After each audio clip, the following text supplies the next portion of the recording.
வணக்கம். இது உங்கள் ஜீவா சினிமா. நண்பன் அப்படின்னு ஒரு திரைப்படம் வந்திருக்கும். அதாவது எஸ்.ஏ. சந்திரசேகர் இயக்குன பழைய படத்தை நான் சொல்லலை. நண்பன்னு ஒரு படம், விஜய் அவர்கள் நடித்த படம். ஸ்ரீகாந்த், நம்ம ஜீவா இவர்கள்லாம் நடிச்சிருப்பாங்க. சங்கர் அவர் இயக்கியிருப்பார். வைரஸ் அப்படிங்கிற முக்கியமான கேரக்டரில் சத்யராஜ் நடிச்சிருப்பாங்க. நல்ல காமெடி படம். 3 மணி நேரம் போகிறதே தெரியாது. அந்த படம் வந்து விஜயினுடைய மற்ற படத்திலேருந்து ஒரு வித்தியாசமான படம்னு சொல்லலாம். ஆனால் விஜய் ஒரு மாஸ் ஹீரோவாக வந்துக்கிட்டு இருக்கும்போது நண்பன் மாதிரி படத்தில் நடித்தது எல்லாருமே இப்போ ரொம்ப வித்தியாசமாக விஜய் நடிச்சிருக்காரு. ஏன்னா விஜய் அஜித் தொடர்ந்து மாஸ் காட்டி ரவுடி ஆக்ஷன் பஞ்சு டைலாக்னு போயிட்டு இருந்தப்ப ஒரு டிஃப்ரெண்ட்டான ஒரு ஒரு ஃபிலிம் இது. வழக்கமான ஒரு ஹீரோயிச ஃபிலிம் கிடையாது. 3 பேர், அதில் ரொம்ப முக்கியமான கேரக்டர் விஜய் தான் ஹீரோன்னு வச்சுக்கோங்களேன். அந்த இதில் மாற்றம் இருக்காது. டூயட்டு ஆட்டம் பாட்டம்லாம் உண்டு. இருந்தாலும் இந்த வில்லன்கள் பஞ்சு டைலாக்கு டான்ஸ் போட்டு பந்தாடுறது, அடிக்கிறது, செவத்தில் எத்தி முகத்தில் எத்துறது, இந்த மாதிரியான காட்சிகள் இல்லாமல் நண்பன்கிற ஒரு படம் வந்தது. சரி, இப்போ அதுக்கு என்ன அப்படின்னு கேட்குறீங்களா? ஒரு விஜய் ஒரு 69 படம் நடித்தார். அதில் ஒரு படம் நண்பன். இப்போ அதில் என்ன இருக்குது? இப்போ இதுக்கு நண்பன் படத்தை பற்றி தனியாக பேசுகிறீங்க? அந்த படம் வந்து எத்தனையோ வருஷமாச்சு அப்படின்னு நீங்கள் கேட்கலாம். இன்னைக்கு சோனம் வங்சு அப்படிங்கிற ஒரு கல்வி உரிமை செயற்பாட்டாளர், நீட் தேர்வில் நடைபெறுகின்ற முறைகேடு, இந்த பொது நுழைவுத் தேர்வுகளில் வினாத்தால் அடிக்கடி கசிய விடப்படுவது, இதற்கும் இந்த கோச்சிங் சென்டர் இதற்கும் உள்ள தொடர்பு, இதற்கு பொறுப்பேற்று மத்திய கல்வி அமைச்சர் தர்மேந்திர பிரதான் பதவி விலகணும்னு சொல்லி அவர் வந்து உண்ணாநிலை போராட்டம் மேற்கொள்கிறார். இந்தியாவின் தலைநகர் டெல்லியில் ஜந்தர் மந்தர் மாதிரியான பகுதியில் அவர் இருக்கும்போது இந்தியாவினுடைய கவனம் பெறுகிறது. மனித உரிமை செயற்பாட்டாளர்கள், இடதுசாரி செயற்பாட்டாளர்கள், எதிர்க்கட்சிகள், திமுக, காங்கிரஸ் எல்லோருமே அந்த இடத்துக்கு போயிட்டாங்க. அவருடைய போராட்டத்துக்கு ஆதரவாக நிற்கிறாங்க. அவருடைய கோரிக்கையை நிறைவேற்றணுங்கிற குரல் கொடுக்குறாங்க. அதாவது பாரதிய ஜனதாவை நோக்கி கேள்வி கேட்குறாங்க. இந்த கல்வி உரிமை செயற்பாட்டாளருக்கு ஆதரவு தர்றாங்க. இந்த சோனம் வங்சு யார் அப்படின்னா, இவருடைய உண்மையான செயல்பாடு, இவருடைய செயல்பாடுகளை அடிப்படையாக வைத்துதான் அந்த விஜயனுடைய கேரக்டர் உருவாச்சு. 3 Idiotsன்னு அமீர் கான் பண்ணார் இல்லைங்களா? அதில் அந்த அமீர் கான் கேரக்டருங்கிறது சோனம் வங்சுனுடைய கேரக்டர் தான். தமிழில் பசப்புகழ் அப்படின்லாம் சொல்லிட்டு இருந்தாங்களா, ஒரு பேர் வித்தியாசமாக ஒரு புகழ், பாரி பசப்புகழ் பாரி அப்படி இப்படின்னு பேர் வந்து அந்த பேரே காமெடியாகி அது கூட பேரே கூட பசப்புகழ் அப்படிங்கிற மாதிரிலாம் வந்துச்சு விஜய்க்கு. அந்த பேரே கவனம் இருக்கணுங்கிறதுக்காக அப்படி ஒரு பேரை வச்சுருப்பாங்க. அந்த படத்தில் பார்த்தீங்கன்னா விஜய் அவர்கள் வந்து அந்த ஒரு கேரக்டரில் நடித்தது மூலமாக ரொம்ப வித்தியாசமான ரசிகர்களை ஈர்த்தார். எப்படின்னா, இந்த கல்வி சூழல் அப்படிங்கிறது ஒரு மனப்பாடம் பண்ணுறது வெளியே புதிதாக ஒரு பொருளை ஒரு கண்டுபிடிக்கக்கூடிய ஒரு விஞ்ஞானிகளை நம்ம படிப்பு உருவாக்கலை. 3 வயசு 4 வயசில் ஸ்கூலில் சேரணும் அப்படிங்கிறதும், பணம் கட்டி ஸ்கூலில் சேரணுங்கிறதும், மனப்பாடம் பண்ணி ஒப்பிக்கணுங்கிறதும், கிளாஸ்லேயே ஃபஸ்ட் ரேங்க் வரணுங்கிறதும், இதை மட்டுமே லட்சியமாக கொண்ட இந்த கல்வி திட்டத்தால் எந்த பலனும் இல்லை. ஒரு குழந்தைய நீங்கள் உருவாக்கணும், அவனுடைய சிந்திக்கும் திறனுக்கு நீ உதவி செய்யணும். அதுதான் டீச்சிங். இங்கே நீ கொடுக்குறது எல்லாமே கோச்சிங். படித்ததை படித்து அப்படியே ஒப்பிக்கிறது மாதிரி. அதுவல்ல கல்வி, அதுவல்ல ஒரு சிறந்த கல்வி. அது நல்ல ஒரு கல்வியாளனை உருவாக்காது, நல்ல மாணவனை உருவாக்காது, நல்ல மனித சமூகத்தை உருவாக்காதுங்கிற ஒரு நல்ல ஒரு உயரிய விழுமியத்தோடு தான் அந்த படத்தோட கான்செப்ட் இருக்குது. அந்த கான்செப்டுக்கு காரணமானவரே இவர் தான். இப்போ உயிருக்கு போராடிக்கிட்டு இருக்காருல்ல, உண்ணாநிலை போராட்டம் எடுத்துக்கிட்டு இருக்காருல்ல, பாஜக அரசை நோக்கி கோரிக்கை வைத்து, அவர் தான். அப்போ இந்த போராட்டத்திற்கு ஒரு முதலமைச்சராகவும் பாரதிய ஜனதாவை கொள்கை எதிரியாக கொண்ட தாவேகாவின் தலைவராகவும் விஜய் குரல் எழுப்பியிருக்கணும். சினிமா விடுங்க, நண்பன் 3 Idiotsலாம் விடுங்க, அவர் இன்னைக்கு தமிழ்நாட்டின் ஒரு முதலமைச்சர். அவர் அடிப்படையில், ஏன்னா இவர் பாஜக எதிரி அப்படிதானே அவர் சொல்லிக்கிறாரு, நான் பாஜக தான் கொள்கை எதிரி. இன்னைக்கு பாஜகவை எதிர்த்து ஒரு மனிதன் உயிரை பணயம் வைத்து போராடி கொண்டு இருக்கிறார், உயிருக்கு போராடிக்கிட்டு இருக்கிறாரு. அதுவும் நீட்டை எதிர்ப்பது தன் கட்சியினுடைய நோக்கம் என்று வேற விஜய் பல முறை சொல்லியிருக்கிறாரு. அப்போ தமிழ்நாட்டின் முதலமைச்சர் மாண்புமிகு விஜய் அவர்கள் நீட்டை எதிர்க்கிறார். இந்த நீட்டினுடைய முறைகேடு தொடர்பாக தான் ஒருத்தர் உண்ணாவிரதம் இருக்கிறார். தமிழ்நாட்டினுடைய முதலமைச்சர் விஜய் அவர்கள் பாஜகவை கொள்கை எதிரியாக கொண்டிருக்கிறார். இந்த பாஜகவை நோக்கி தான் குற்றம் சாட்டி அவர் உண்ணாவிரதம் இருக்கிறார். அப்ப முதலமைச்சர் என்கின்ற அடிப்படையிலும், அவர் சார்ந்த தாவேகாவினுடைய தலைவர் என்கின்ற அடிப்படையிலும், அவருடைய கொள்கை எதிரியான பாஜகவை எதிர்க்க வேண்டியது விஜயின் கடமை. ஏன்னா விஜய் அப்படி சொல்லிக்கிறாரு, தன்னை பாஜக எதிரி. ஆனா இவ்வளவு பெரிய விஷயத்துல நாடே குரல் கொடுக்குது. யார் யாரை குரல் கொடுக்குறாங்க? சாமானியர்கள் குரல் கொடுக்குறாங்க, செயற்பாட்டாளர்கள் குரல் கொடுக்குறாங்க. தமிழ்நாடு முழுக்க அறியாத எத்தனையோ இளைஞர்கள், புரட்சியாளர்கள், களப்பணியாளர்கள், மாணவர்கள் டெல்லியை நோக்கி வந்து ஆதரவு தெரிவிக்கிறாங்க, போராட்டத்தில் ஈடுபடுறாங்க, பேரணியில் ஈடுபடுவோன்னு சொல்றாங்க.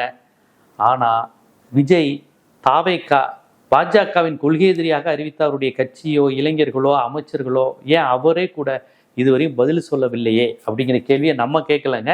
டெல்லியில் இருக்கக்கூடிய ஒரு தமிழ் பெண் நண்பன் படத்தை பார்த்துட்டு இன்னைக்கு உயிருக்கு போராடிக்கிட்டு இருக்கிற இந்த மனித உரிமை, கல்வி உரிமை போராளியினுடைய கதாபாத்திரத்தை வச்சுதானே நீங்க நடிச்சு பேர் வாங்குனீங்க. நண்பன் படம் ஓடுனது காரணமே இந்த சோனமக்சு தான். இவருடைய அந்த கதாபாத்திரத்தில் நடிச்சு விஜய் பேர் வாங்கினாரு. அப்ப அவர் அரசியல் இல்லை. ஸோ ஒரு நடிகராகவும் அவருக்கு இவர் உதவி இருக்கிறார், கமர்ஷியலா அவர் வெற்றி பெறுவதற்கு. அவரை தன்னை வந்து ஒரு வித்தியாசமான ஒரு கேரக்டர்னு காண்பித்துக் கொள்ளவும் சோனமக்சு தான் விஜய்க்கு உதவி இருக்கிறார். இன்று இவர் முதலமைச்சராக இருக்கிறாரு. இவர் நடித்த படத்தில் அவரை வைத்துதான் அந்த படம் நடித்து வெற்றி பெற்றிருக்கிறாரு. அந்த அடிப்படையிலும் குரல் கொடுக்கல. அதை தாண்டி இன்னைக்கு முதலமைச்சர் இவர் கட்சியின் கொள்கையான பாஜக எதிர்ப்புங்கிற அடிப்படையிலையும் குரல் கொடுக்கல, முதலமைச்சருங்கிற அடிப்படையிலும் குரல் கொடுக்கல, தாவேகா தலைவராகவும் குரல் கொடுக்கல. அட்லீஸ்ட் ஒரு நடிகராக ஏற்கனவே இவருடைய கதாபாத்திரத்தை தான் இன்ஸ்பயர் பண்ணி நடிச்சோங்கிற அந்த உணர்வின் அடிப்படையிலும் குரல் கொடுக்கலையே. ஏன் விஜய் குரல் கொடுக்கல? விஜய்க்கு இது வந்து குரல் கொடுத்தே ஆக வேண்டிய பிரச்சனை. வேற யாரும் வேணா குரல் கொடுக்காம இருக்கலாம், முதலமைச்சர் விஜய் குரல் கொடுக்காம இருக்கலாமா? சோனமக்சுவோடு அந்த நண்பன் திரைப்படம் தொடர்புடையது, நண்பனோடு விஜய் தொடர்புடையது, விஜயின் வெற்றிக்கு அது தொடர்புடையது. இன்னைக்கு முதலமைச்சராக இருக்கிறார். முதலமைச்சரானதுக்கும் இவர் என்ன பேசினாரு? நீட்டை எதிர்ப்பேன், பாஜகவை எதிர்ப்பேனார். அதோடையும் தொடர்புடையது. இத்தனை தொடர்புடைய விஷயங்கள் வரும்போது கூட விஜய் அண்ணா ஏன் குரல் கொடுக்கிறது? டெல்லியில் போய் ஒரு பெண் பேசின வீடியோ வைரல் ஆகுது. அந்த வீடியோ, அந்த லேடி வந்து பேசியிருக்கிறாங்க. அந்த வீடியோ வந்து மிகப்பெரிய அளவில் வைரல் ஆகுது. அந்த அம்மா கேட்குறாங்க, அவங்க ஹிந்தியில் கேட்குறாங்க, அவங்க இங்கிலீஷில் சொல்கிறாங்க. அது தமிழ் பெண் மாதிரி தான் இருக்கிறாங்க. ஏன்னா விஜயை பற்றி அந்தளவுக்கு தெரிஞ்சு வச்சுருக்காங்க. ஸோ ஒரு திரைப்படத்தில் நடிக்கிறத வச்சு மக்கள் உண்மையை நம்புகிறாங்க. தமிழ்நாட்டு மக்கள் ஹீரோ விஜய் சினிமாவில் நல்லது செஞ்சால் நிஜத்துலேயும் நல்லது செய்வார் நம்ம மக்கள் நம்புகிறாங்க. அப்படி நம்பி தான் ஓட்டு போட்டிருக்காங்க. அவர் முதலமைச்சர் ஆயிட்டாருன்னு வச்சுக்கோங்களேன். இப்போ முதலமைச்சர் ஆயிட்டாரு. நீங்கள் முதலமைச்சருக்கு ஆவதற்கே காரணமான விஷயமே சோனமக்சு ஒரு முக்கியமான ரோல். எல்லாரும் குரல் கொடுத்ததுக்கு அப்புறமும் ஏன் நீங்க குரல் கொடுக்கல? இந்த போராட்டத்திற்கு ஒரு ஆதரவு, தர்மேந்திர பிரதான் பதவி விலகணுங்கிற கோரிக்கையை நான் ஏற்கிறேன், பாஜகவினுடைய நீட்டு திணிப்பை நான் எதிர்க்கிறேன், சோனமக்சின் போராட்டத்திற்கு நான் ஆதரவு தரேன்னு போக வேண்டியதானே? நீங்க அரசியலுக்கு வர்றதுக்கு முன்னாடி அண்ணா சாரனுடைய ஊழல் எதிர்ப்புக்கெல்லாம் நான் போய் ஆதரவு தரேன்னு சொன்னீங்க. ராகுல் காந்தியை சந்திச்சு அஞ்சல் தலை வெளியிட்டீங்க. நீங்க டெல்லிக்கோ ஜந்தர் மந்தருக்கோ போகாதவர் அல்ல. ஆனா இன்னைக்கு ஒரு கள போராளி களத்தில் செத்துக்கிட்டு இருக்கிறார், வாழ்வா சாவான் போராடிட்டு இருக்கிறார் ஒரு மனிதர். அவரை வைத்து நீங்க படம் எடுத்திருக்கிறீங்க.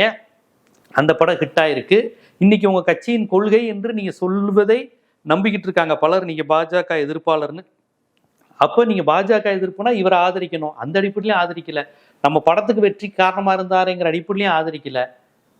அப்ப அந்த பிம்பங்கள்லாம் சேர்ந்துதான் உங்களை முதலமைச்சராக்குச்சு. நண்பன் படத்துல நீங்க பேசின அந்த புதிய கல்வி மெத்தடு, அந்த அமைப்பு, கல்வி கோட்பாட்டில் உள்ள பிரச்சனை, டீச்சிங்கில் உள்ள பிரச்சனை, கோச்சிங்கில் இருந்து டீச்சிங் எப்படி மாறுவது, நீங்கள் பேசின அந்த கல்வி குறித்து உங்களுடைய அந்த இதெல்லாம் வந்து விஜயோட கேரக்டர் நல்லா இருக்குது, ஒரு டெக்னிக்கலாக இருக்குது, ஒரு விஞ்ஞான தன்மையில் இருக்குது. எப்போயும் மக்களுக்கு தான் அனுபவிக்காத புதுசாக ஒரு விஷயத்தை ஸ்க்ரீனில் சொன்னால் மக்கள் ரசிப்பாங்க. அந்த மாதிரி நண்பன் திரைப்படத்தை மக்கள் நிறைய பேர் கொண்டாடினாங்க, இந்த சிஸ்டத்துலேருந்து மாறுறது கொள்றதுலாம். அப்போ எல்லா விதத்திலையும் உங்களுக்கு தொடர்புடைய சோனமக்சுவை அரசியலாகவும் சினிமாவாகவும் தனிப்பட்ட முறையில் 3 விதமாகவும் உங்களுக்கு உதவி இருக்கக்கூடிய, நெருக்கமாக இருக்கக்கூடிய அவரை ஏன் நீங்கள் போய் சந்திக்கலை, நீங்கள் ஏன் குரல் கொடுக்கலன்னு அந்த டெல்லியிலேருந்து ஒரு தமிழ் பெண் கேட்குறாங்க. இதுக்கு விஜயண்ணா தான் பதில் சொல்லணும். ஏன்னா நமக்கு பதில் சொல்ல முடியாது. இப்போ கேள்வி கேட்டிருப்பது நான் கிடையாது. நீங்கள் பாஜகவை எதிர்க்கிறீங்களே, பாஜகவை எதிர்த்து தானே அந்த மனிதன் உண்ணாநிலை போராட்டம் எடுக்கிறாரு, அவரை எதிர்த்து நீங்கள் அவருக்கு ஆதரவாக நீங்கள் ஏன் குரல் கொடுக்கல, நீங்கள் ஏன் அவருக்கு ஆதரவாக போய் நிற்கலை? ஆராசா போய் நிற்கிறாங்க, கம்யூனிஸ்ட் லீடர்கள் போய் நிற்கிறாங்க, எல்லாருமே பாஜகவை எதிர்த்து சோனமக்சுக்கு ஆதரவாக இருக்கிறாங்க. ஆனால் வந்து விஜய் அவர்கள் ஏன் அமைதியாக இருக்கிறாங்க? பாஜக தானே உங்கள் கொள்கை எதிரி, இவர் உங்களுக்கு நண்பர் தானே. உங்கள் நண்பராகவே இருந்தாலும் இவரால் நீங்கள் பலன் பெற்றிருந்தாலும் இவருக்கு நீங்கள் ஆதரவு தர மாட்டீங்கன்னு சொல்கிறீங்கன்னா என்னன்னு புரியலை. இந்த மாதிரியான விஷயங்களை வச்சு தானே நீங்கள் சிஎம் ஆயிருக்கீங்க. அந்த பிம்பங்கள் தானே உங்களை இந்த அளவுக்கு பாசிட்டிவ் இமேஜ் தந்து உங்களை இவ்வளோ உயரத்துக்கு வச்சிருக்கு. இவ்வளோ பெரிய உயரத்துக்கு போக காரணமாக இருந்த அந்த கருத்தியல் சித்தாந்தம், அந்த போராட்ட வடிவம், அதற்காக போராடுகின்ற சோனமக்சு போன்றவங்களுக்கு ஒரு வாரத்தை ஆதரவு நீங்கள் சொல்ல மாட்டீங்களா? எங்கே விஜய் நான் வீடியோ போடலையா, கருத்து சொல்லலையா, அறிக்கை விடலையா, ப்ரெஸ் மீட் சந்திக்கலையா, டெல்லிக்கு ஃப்ளைட் பிடிச்சு வர முடியாதா அவரால் போன்ற கேள்விகளை நான் கேட்கலங்க. டெல்லியில் இருக்கக்கூடிய ஒரு தமிழ் பெண் ஹிந்தி மீடியாவில் பேசி அது வைரலாகி தமிழ்நாடு முழுக்க வைரலாகிக்கிட்டு இருக்கு. அநேகமாக அந்த வீடியோ பார்த்ததுக்கப்புறம் விஜயன் அவர்கள் முதலமைச்சர் அவர்கள் டைரெக்டாக தமிழ்நாடு சிஎம் அங்கே போய் அவர் பக்கத்தில் உட்காந்து ஃப்ரெண்ட்ஸ் அந்த நண்பன் படத்தில் வர மாதிரியெல்லாம் கடைசி நேரம் இதெல்லாம் கூட நடக்கலாம், வந்து ஆதரவு தெரிவித்து பாஜகவை கண்டித்து, மோடி அரசை கண்டித்து, எச்சரிக்கை இது கட்டளை அல்ல எச்சரிக்கைன்னு அந்த மதுரை படத்தில் சொல்வார்ல, இது எச்சரிக்கை இல்லை கட்டளை தீ சாரதி அப்படிங்கிற மாதிரி பேசுவதற்கு கூட வாய்ப்பு இருக்குது. நம்ம அதுக்குள்ளேயே ஒரு முடிவுக்கு வர வேணாம். ஸோ கிளைமேக்ஸில் விஜய் படத்தில் வர கிளைமேக்ஸில் அவர் பஞ்சு டயலாக் விட்டு அடித்து தோசம் பண்ணுற மாதிரி டெல்லிக்கு போய் பாஜகவை எதிர்த்து, பிரதமர் மோடியை எதிர்த்து, தர்மேந்திர பிரதானை ராஜினாமா செய்கிற முழக்கத்தோடு சோன்மக்ஸ் பக்கத்தில் இருந்துக்கிட்டு சொல்வார். ஏன்னா விஜய் என்ன செஞ்சாங்கன்னா குழந்தைங்க, பெண்கள், இங்கே உள்ள ரசிகர்களும் அதை ஆதரவு தருவாங்க. மிகப்பெரிய அளவில் ஒரு அழுத்தம் கொடுக்க, பாஜகவுக்கு எதிரான ஒரு அழுத்தம் கொடுப்பதற்கு இது ஒரு வாய்ப்பாக அமையும். ஏன்னா விஜய்க்கு இருக்க பாப்புலாரிட்டி அவர் அப்படி பயன்படுத்துவார்னு நினைக்கிறேன். பிஜேபிக்கு பயந்து போய் அமைதியாக இருக்க மாட்டாரு அப்படின்னு நம்ம நம்புவோமாக. ஏன்னா அந்த டெல்லியில் உள்ள தமிழ் பெண் அப்பாவியாக கேட்டிருக்கிறாங்க.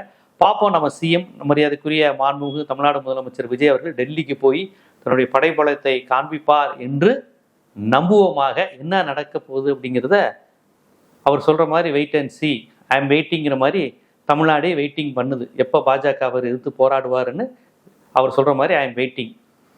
பார்ப்போம் என்ன நடக்குதுன்னு பொறுத்து வந்து பார்ப்போம்.